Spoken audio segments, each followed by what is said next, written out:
श्री रामचरितमानस के किष्किंधा कांड में भगवान श्री राम लक्ष्मण जी को पंपापुर में भेजते हैं, किष्किंधा नगरी में, जहाँ सुग्रीव सिंहासन और राज्य पाने के बाद में श्री राम जी के कार्य को बुला देता है। तो लक्ष्मण जी को श्री राम जी आदेश देते हैं कि आप उसे भय दिखाकर ले आइए, जिसे आगे की कार्य योजना बन सके। तब अनुजय समुझावा रघुपति करुणा शिव, भय दिखाए ले आवऊं तात सखा सुग्रीव।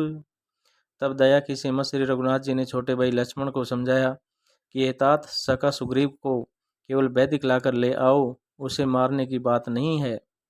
यहाँ पवन सुत हृदय विचारा, राम काज सुग्रीव विसारा। यहाँ किष्किंधा नगरी में पवन कुमार हनुमान जी ने विचार किया कि सुग्रीव ने श्री राम जी के कार्य को बुला दिया। निकट जाए चरणन सिर नावा, चार्यों विदिते कई समुझावा। उन्होंने सुग्रीव के पास जाकर चरणों में सिर नवाया, श्याम दान दंड भेद चारों प्रकार की नीति कहकर उन्हें समझाया। सुनि सुग्रीव परम बेमाना, विषय मोरे हरि लीन्यौ ज्ञाना। हनुमान जी के वचन सुनकर सुग्रीव ने बहुत ही भय माना और कहा, विषयों ने मेरे ज्ञान को हर लिया। अब मारुत सुत दूत समूहा, पठवऊं जैत वानर जूहा। अब हे पवन सुत, जहाँ जहाँ वानरों के युद्ध रहते हैं वहाँ दूतों के समूह को भेजो।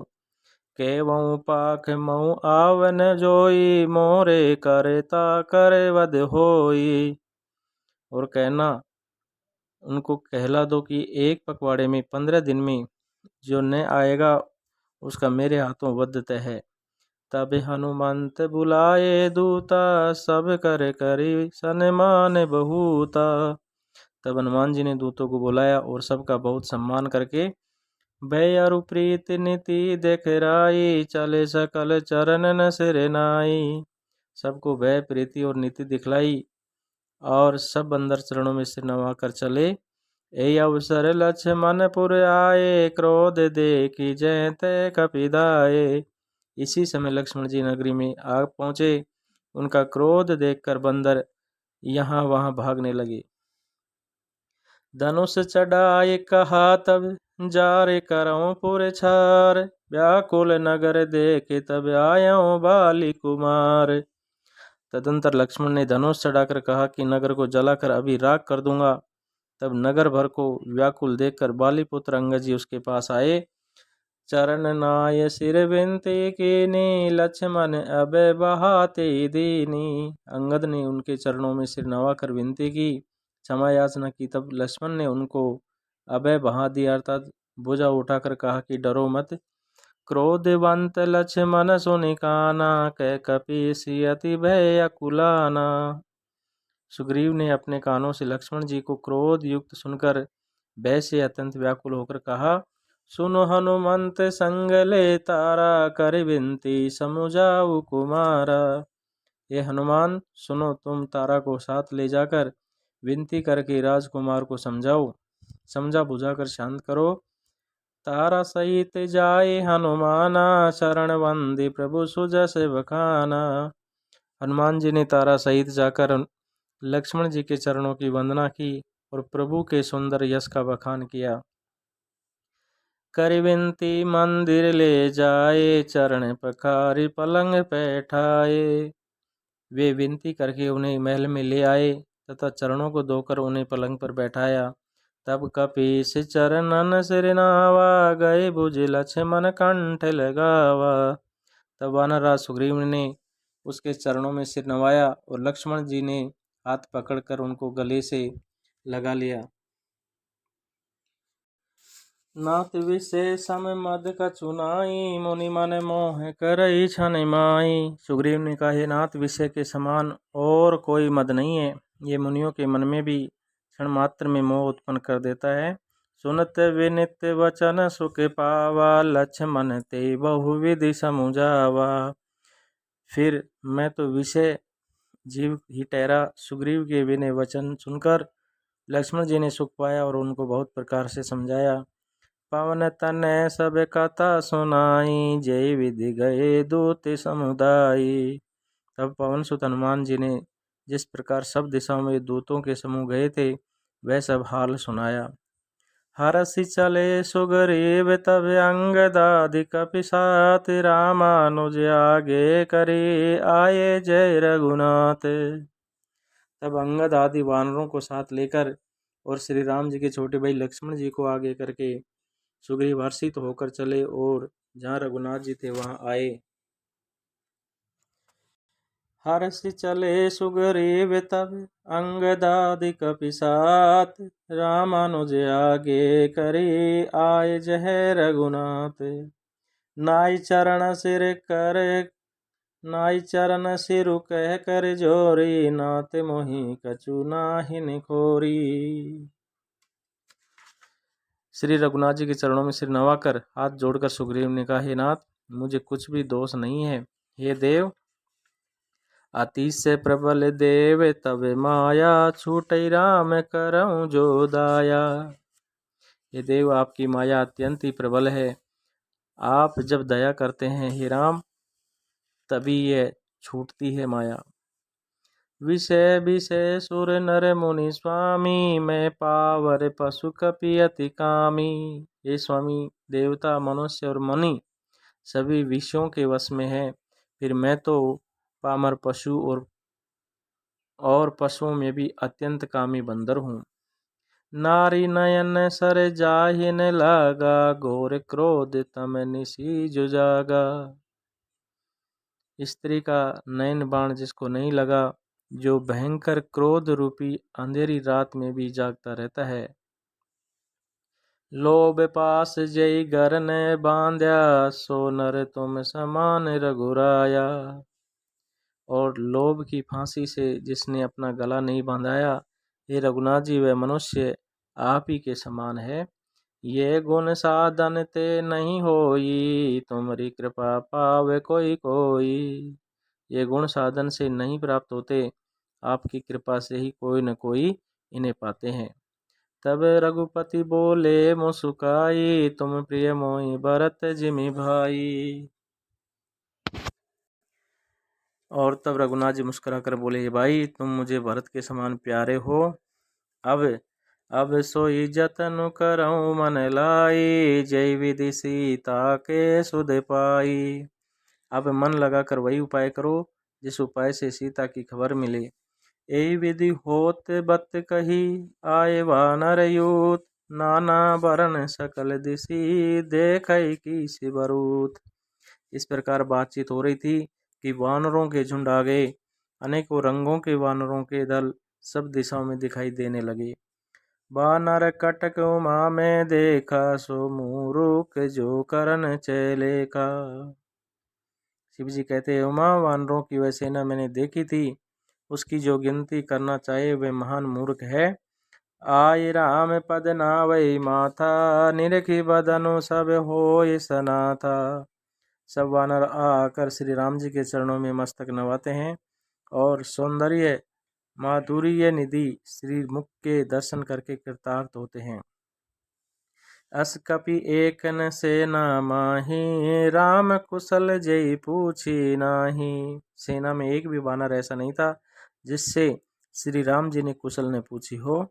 ये कछु नहीं प्रभु कै अधिकाई विश्व रूप व्यापक रघुराई। क्योंकि रघुनाथ जी विश्व रूप तथा सर्वव्यापक हैं, सारे रूपों और सब स्थानों में हैं।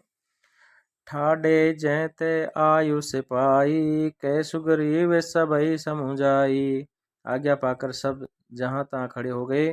तब सुग्रीव ने सबको समझाकर कहा कि हे वानरों के समूह, राम काज अरु मोर निहोरा वानर जोत जाहूं चौओरा। श्री रामचंद्र जी का कार्य है और मेरा निहोरा है, तुम चारों ओर जाओ। जनक सुता कहूँ खोजऊं जाई मास दिवस में आयऊं भाई। और जाकर सीता जी की खोजो हे भाई, महीने भर में वापस आ जाना। अवधि में टीजो बिनु सुधि पाए आवय बनि सुमोय मराए। और जो महीने भर की अवधि बिताकर बिना पता लगाए लौट आओगे, उसे मेरे द्वारा मरवाते ही बनेगा। वचन सुनत सब वानर, जैत चले तुरंत, तब सुग्रीव बुलाए, अंगद नल हनुमंत। सुग्रीव के वचन सुनते ही सब वानर तुरंत जहां तहां चले। तब सुग्रीव ने अंगद, नल और हनुमान जी आदि प्रधान योद्धाओं को बुलाया और कहा, सुनौ नील अंगद हनुमाना, जामवंत मति धीर सुजाना। हे धीर बुद्धि और चतुर नील, अंगद, जामवंत और हनुमान, तुम सब श्रेष्ठ योद्धा मिलकर सकल सुभट मिली दक्ष ने चाहू, सीता सुधि पूछे सब काहू। और दक्षिण दिशा को जाओ और सब किसी से सीता जी का पता पूछना। मन क्रम वचन सो जतन विचार्यूं, रामचंद्र करे काज सवार्यूं। मन वचन और कर्म से उसी का उपाय सोचना, श्री रामचंद्र जी का कार्य संपन्न करना। भानु पीठ से ययूर आगी, स्वामी ही सर्व भाव चल त्यागी। सूर्य को पीठ से और अग्नि को हृदय से सेवन करना चाहिए, परंतु स्वामी की सेवा तो छल छोड़कर सर्वभाव से करनी चाहिए। तज माया से यही परिलोका, मिटई सकल भव संभव शोका। माया को छोड़कर परलोक का सेवन करना चाहिए, जिससे देह धरे कर ये फलु भाई, भजई राम सब काम बिहाई। जिससे भव से उत्पन्न सारे शोक मिट जाएं। ये भाई, देह धारण करने का यही फल है कि सब कामों को छोड़कर श्री राम जी का भजन ही किया जाना चाहिए। सोई गुणज्ञ सोई बड़े भागी, जो रघुवीर चरण अनुरागी। सद्गुणों को पहचानने वाला तथा बड़ भागी वही है जो रघुनाथ जी के चरणों का प्रेमी है। आयु से मांगी चरण सिर नाई, चले हरे से सुमिरत रघुराई। आज्ञा मांगकर और चरणों में सिर नवाकर श्री रघुनाथ जी का स्मरण करते हुए सब हर्षित होकर चले। पाछे पवन तनय सिर नावा, जाने काज प्रभु निकट बुलावा। सबके पीछे पवन सुत हनुमान जी ने सिर नवाया, कार्य का विचार करके प्रभु ने उन्हें अपने पास बुलाया। परसा शीस सरोरुए पानी, कर मुद्रिका दीनी जन जानी। और उन्होंने अपने कर कमलों से परसा सिर सरोरुए पानी, कर मुद्रिका दीनी जन जानी। और उन्होंने अपने कर कमलों से उसके सिर का स्पर्श किया तथा अपना सेवक जानकर उन्हें अपने हाथ की अंगूठी उतार कर दी। बहु प्रकार सीतई समुझायूं, कई बल विरह बेगी तुम्हें आयूं। और कहा, बहुत प्रकार से सीता को समझाना और मेरा बल तथा विरह कहकर तुम शीघ्र लौट आना। अनुमत जन्म सुफल करि माना, चले हृदय धरि कृपा निदाना। हनुमान जी ने अपना जन्म सफल समझा और कृपा निदान प्रभु को हृदय में धारण करके वहां से वो चल देते। यद्यपि प्रभु जानत सब बाता, राजनीति राखत सुर त्राता। यद्यपि देवताओं की रक्षा करने वाले प्रभु सब बात जानते हैं, तो भी वे राजनीति की रक्षा कर रहे हैं। नीति की मर्यादा रखने के लिए सीता का पता लगाने को जहां तहां वानरों को भेज रहे हैं। चले सकल वन खोजत, सरिता सरगिरी खो। राम काज लय लीन मन, बिसरा तन करे छो। सब वानर वन, नदी, तालाब, पर्वत और कंदराओं में खोजते हुए चले जा रहे हैं और मन श्री राम जी के कार्य में लवलीन है। शरीर तक का प्रेम भूल गए हैं। जय श्री राम। इससे आगे हम अगले अध्याय में आपसे संवाद करेंगे। जय श्री राम।